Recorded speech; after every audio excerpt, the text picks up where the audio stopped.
সেই 111 কুচক্রী মহল 17টা বছর যদি প্রবাস জীবনে থেকে আমাদেরকে দিক নির্দেশনা দিয়ে বাংলাদেশ জাতীয়তাবাদী দল ঐক্যবদ্ধ করার লক্ষ্য দিয়ে হারিয়ে যাওয়া গণতন্ত্রকে পুনর্জাগরণের লক্ষ্য দিয়ে দীর্ঘদিন একটি সুনিপুণ রাজনীতির মাধ্যমে দীক্ষা ব্যথার মাধ্যমে উনি আমাদের ঐক্যবদ্ধতার মাধ্যমে ধরে রেখেছেন। আমরা তার জন্য দোয়া করবো ইনশাআল্লাহ।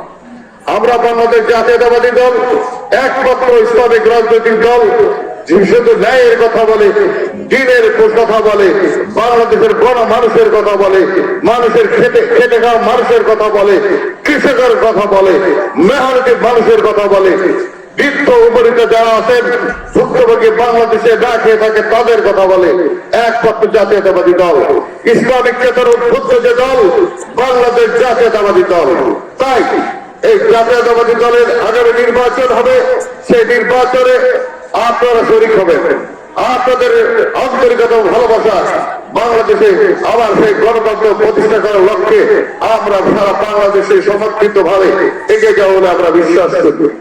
আমরা যদি আন্তরিক থাকে এই হারিয়ে যাওয়া গণতন্ত্রকে গণতন্ত্রের সুপ্রতিষ্ঠা করার লক্ষ্য নিয়ে আমরা কাজ করতে পারি, তবে বাংলাদেশে একটি সুখী সমৃদ্ধিশালী বাংলাদেশ গড়ার প্রত্যয়ী যে চিন্তা এবং চেতনা তার রূপরেখা আমরা সফলতার পথ খুঁজে পাবো।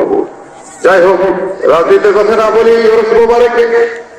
শান্তি মানুষের জন্য নয়, শুধু সৃষ্টি জগতের সমস্ত কিছুর জন্য শান্তি। ইসলাম আমাদের মহানবী মুহাম্মদ সাল্লাল্লাহু আলাইহি ওয়াসাল্লাম শুধু মুসলমানের নবী নন, সারা বিশ্ব জগতের সৃষ্টি জগৎ সমস্ত মাখলুকাতের নবী।